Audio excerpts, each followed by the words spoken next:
Today was a peaceful day where everyone seemed to get along, but there were some protesters outside the Capitol and the State Armory. They wanted their voices heard before this legislative session. Channel 3's Matthew Campbell is live inside the Legislative Office building with that part of our team coverage tonight.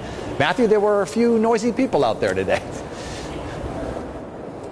Yeah, Dennis, you heard the phrase, the squeaky wheel gets the oil. That's exactly what happened out here today. We had a lot of protesters all vying for attention, all hoping to be heard by Governor Lamont.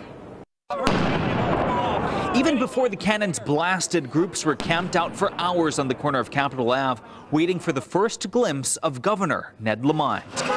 With signs encouraging honking and drums in hand, the anti-toll crowd was the loudest and the biggest. It's going to affect everybody. During the campaign, Lamont promised to keep tolls exclusively to tractor-trailers, but his transition team has suggested he expand that plan. And people are going to pay for tolls twice. When you drive through a toll, and then when you go shopping at the store and buy goods, you're going to be paying those extra costs from those trucks getting tolled. On the route, Lamont locked eyes with organizer Patrick Sasser, and you can see the governor tell him that they talk. I was pleased to hear that. I hope he honors that. I look forward to talking to the governor. Tolls weren't the only issue today. Leaders from various churches met in front of the Armory, rallying for statewide health care. It's a right for each individual, every resident here in the state of Connecticut. It's something Lamont has agreed on, and Reverend Abraham Hernandez wants to hold him accountable. He can come through on his promises. We believe he will. Keeping the state green and energy efficient was on the minds of 350CT, who also had a big presence at the Armory.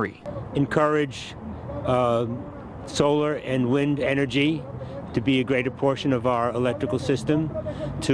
They control the buses, so we could have electrical hybrid buses. Over at the Capitol, we heard from groups wanting the state to expand on the medical marijuana laws established in 2012 to now include recreational use. I'm here to keep Ned Lamont honest. He said he was going to do it this year.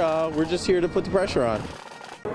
Now, on that 10-minute parade route, Governor Lamont definitely heard from these groups, but from what we saw, the only one that he acknowledged was that anti-toll one. Now, coming up at 5:30, there were hundreds on that parade route that did not have an agenda. You're going to hear from them in the next half hour. But for now, that's the latest live here at the LOB. Dennis, I'm going to send it back to you.